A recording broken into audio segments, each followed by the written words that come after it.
Continuamos hoy, amigo oyente, nuestro estudio del libro de Levítico. Nos corresponde hoy en nuestro estudio continuar con el capítulo 6 de este libro, ya que en nuestro programa anterior entramos hasta el versículo 7 de este capítulo 6. En el capítulo de hoy veremos la ley del holocausto, la ley de la ofrenda de alimento y la ley de la ofrenda por el pecado.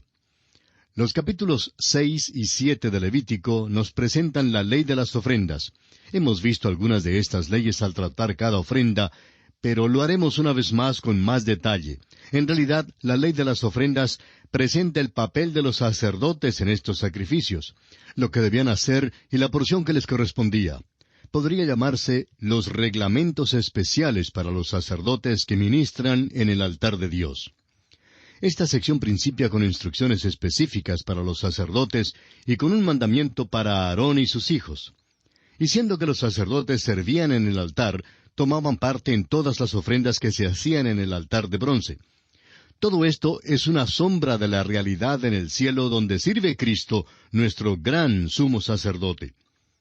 El escritor a los Hebreos, en el capítulo 8 de su carta, versículos 3 al 5, dice: «Porque todo sumo sacerdote está constituido para presentar ofrendas y sacrificios, por lo cual es necesario que también éste tenga algo que ofrecer.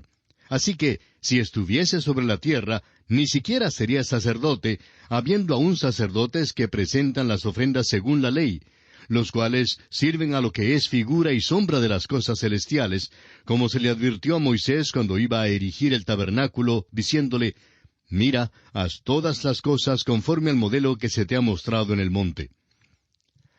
Ahora hay otra cosa notable aquí, y es que Cristo no es tan solo el sacerdote, sino también el sacrificio, es decir, Él se ofreció a sí mismo. El escritor a los Hebreos, una vez más, en el capítulo 10, versículos 5 al 12, dice: «Por lo cual, entrando en el mundo, dice, sacrificio y ofrenda no quisiste, mas me preparaste cuerpo.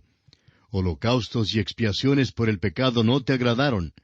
Entonces dije, he aquí que vengo, oh Dios, para hacer tu voluntad, como en el rollo del libro está escrito de mí». Diciendo primero, sacrificio y ofrenda y holocaustos y expiaciones por el pecado no quisiste, ni te agradaron, las cuales cosas se ofrecen según la ley, y diciendo luego, he aquí que vengo, oh Dios, para hacer tu voluntad, quítalo primero para establecer esto último. En esa voluntad somos santificados mediante la ofrenda del cuerpo de Jesucristo hecha una vez para siempre. Y ciertamente todo sacerdote está día tras día ministrando y ofreciendo muchas veces los mismos sacrificios que nunca pueden quitar los pecados. Pero Cristo, habiendo ofrecido una vez para siempre un solo sacrificio por los pecados, se ha sentado a la diestra de Dios. Amigo oyente, necesitamos saber esto hoy en día. Hay muchísimas religiones que tienen rituales primorosos con largas procesiones, togas, velas y muchas tradiciones. Suponemos que en todas las iglesias hacemos muchas cosas que realmente no valen la pena. Dios es espíritu y tiene que ser adorado en espíritu y en verdad. Dios nos dio esta gran verdad espiritual aquí en la Epístola a los Hebreos para que pudiéramos ver este hecho. Amigo oyente, usted y yo tenemos un sumo sacerdote en el cielo y está sumamente ocupado. Cuando dice este pasaje en el versículo 12 que se sentó, quiere decir que nuestra redención fue consumada. Es semejante al caso cuando dice que Dios descansó en el séptimo día porque terminó su creación del mundo. No significa que estaba cansado y que dejó de hacer algo. De la misma manera, el Señor no se sienta por estar cansado ni porque no quiere hacer nada más. Jesucristo, amigo oyente, está realmente ocupado. Él murió acá en la tierra para salvarnos, y ahora vive a la diestra de Dios para mantenernos salvos, para guardarnos salvos.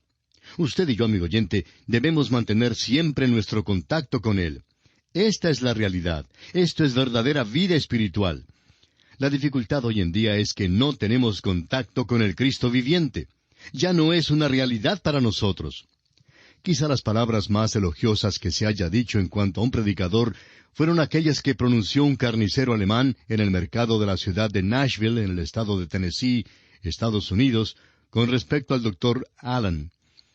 Hablando este carnicero con el pastor que habría de suceder al Dr. Allen, dijo: ¿Sabe que hay algo que me atrae a este hombre?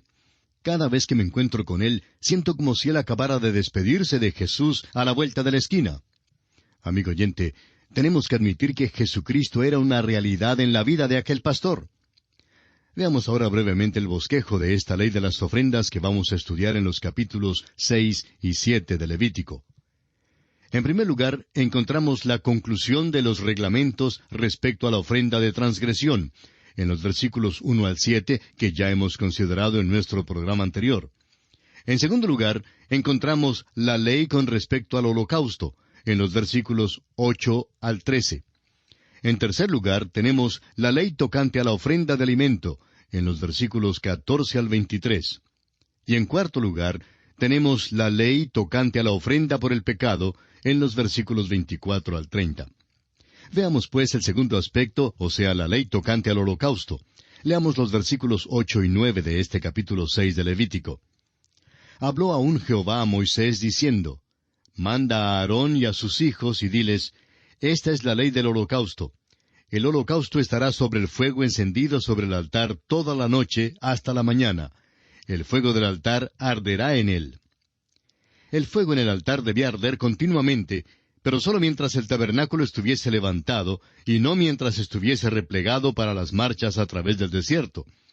El holocausto se dejaba en el altar durante toda la noche, y el fuego se mantenía ardiendo para que la ofrenda entera fuera consumida. Esto habla de la consagración continua de Cristo. El Señor Jesús, refiriéndose al Padre, pudo decir, según Juan capítulo 8, versículo 29, porque yo hago siempre lo que le agrada. También exhibe este amor y obediencia en su oración sumo sacerdotal que encontramos en el capítulo 17 del Evangelio según San Juan, versículo 19. Y por ellos yo me santifico a mí mismo, para que también ellos sean santificados en la verdad. O bien, escúchele en Juan capítulo 4, versículos 31 y 32, cuando dice, Entre tanto, los discípulos le rogaban diciendo, Rabí, come. Él les dijo, Yo tengo una comida que comer que vosotros no sabéis. Esto también habla del hecho de que debemos ofrecernos en sacrificio vivo a Dios. Y es el apóstol Pablo quien en su carta a los Romanos capítulo 12, versículos 1 y 2 dice, Así que, hermanos, os ruego por las misericordias de Dios que presentéis vuestros cuerpos en sacrificio vivo, santo, agradable a Dios, que es vuestro culto racional. No os conforméis a este siglo, sino transformaos por medio de la renovación de vuestro entendimiento, para que comprobéis cuál sea la buena voluntad de Dios, agradable y perfecta. Hallo que cuando yo me pongo en el altar y el fuego se calienta un poquito, lo primero que quiero hacer es bajarme. No sé en cuanto a usted, amigo oyente, pero veo que son muchos los que actúan en forma igual. Quisiera poder decir que yo hago siempre lo que le agrada a Dios. El Señor Jesús pudo decirlo, pero yo, amigo oyente, no puedo decirlo. Hay un desafío para cada creyente hoy en día, porque Dios se deleita en la obediencia continua de sus hijos, y eso debe darnos algo en qué pensar. Recuerde que este era el problema del rey Saúl cuando Samuel le reprochó, según leemos en el primer libro de Samuel, capítulo 15, versículos 22 y 23. Y Samuel dijo, ¿Se complace Jehová tanto en los holocaustos y víctimas como en que se obedezca a las palabras de Jehová? Ciertamente el obedecer es mejor que los sacrificios y el prestar atención que la grosura de los carneros. Porque como pecado de adivinación es la rebelión, y como ídolos e idolatría, la obstinación. Por cuanto tú desechaste la palabra de Jehová, Él también te ha desechado para que no seas rey. Hoy en día necesitamos, usted y yo, amigo oyente, reconocer que debemos ofrecer a Dios nuestros corazones y vidas si es que le pertenecemos, si es que somos salvos.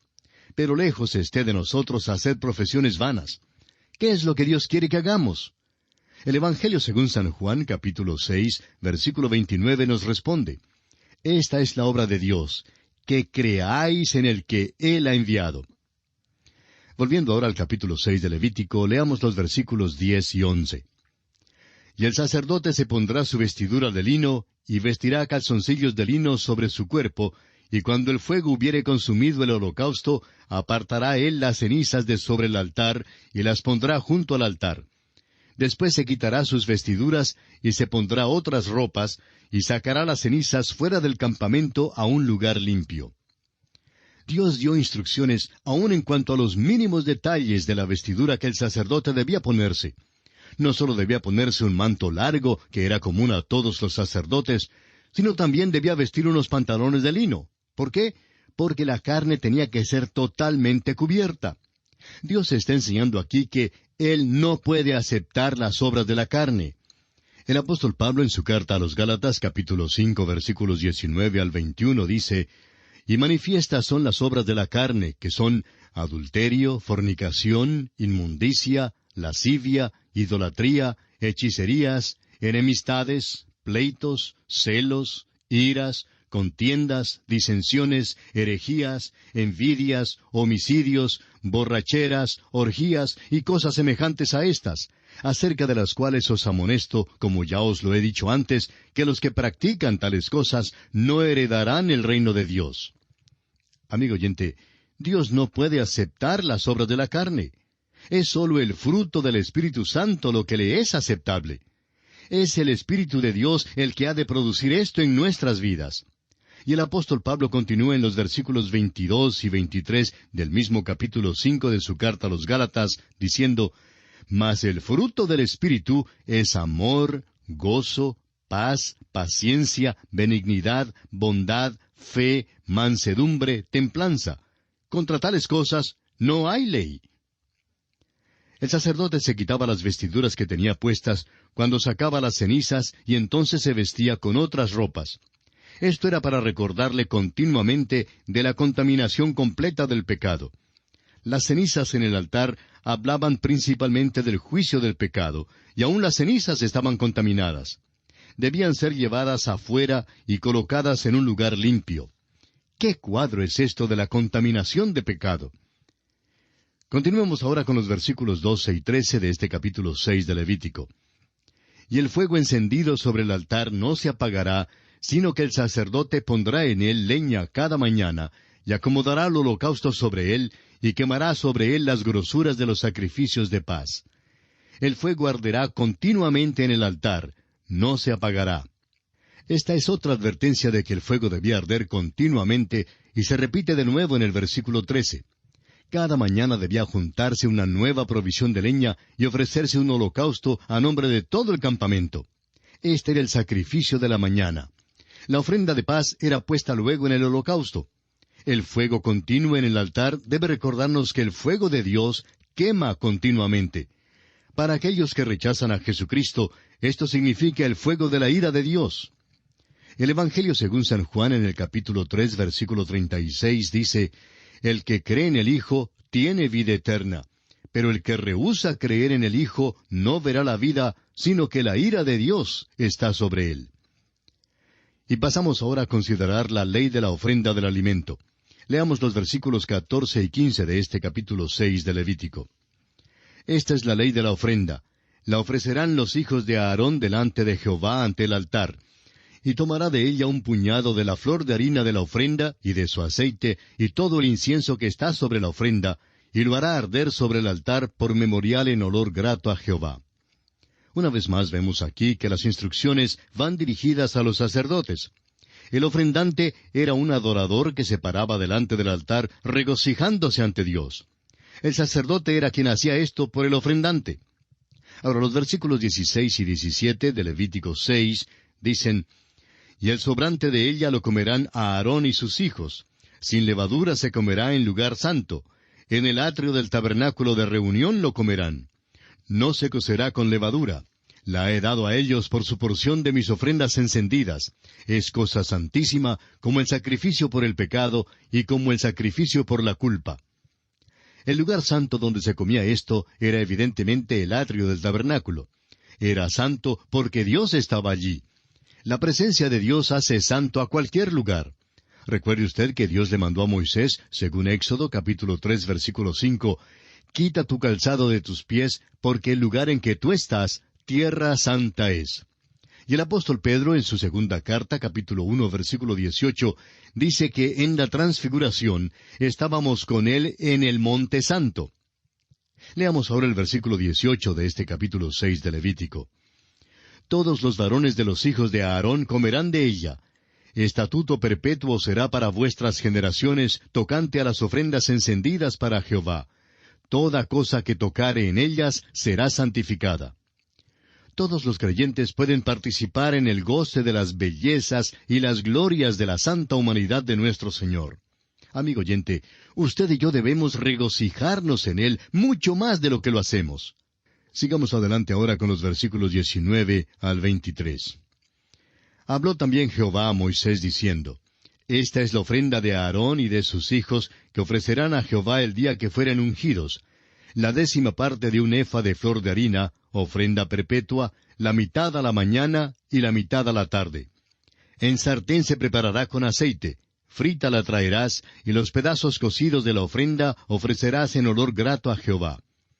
Y el sacerdote que en lugar de Aarón fuere ungido de entre sus hijos, hará igual ofrenda. Es estatuto perpetuo de Jehová.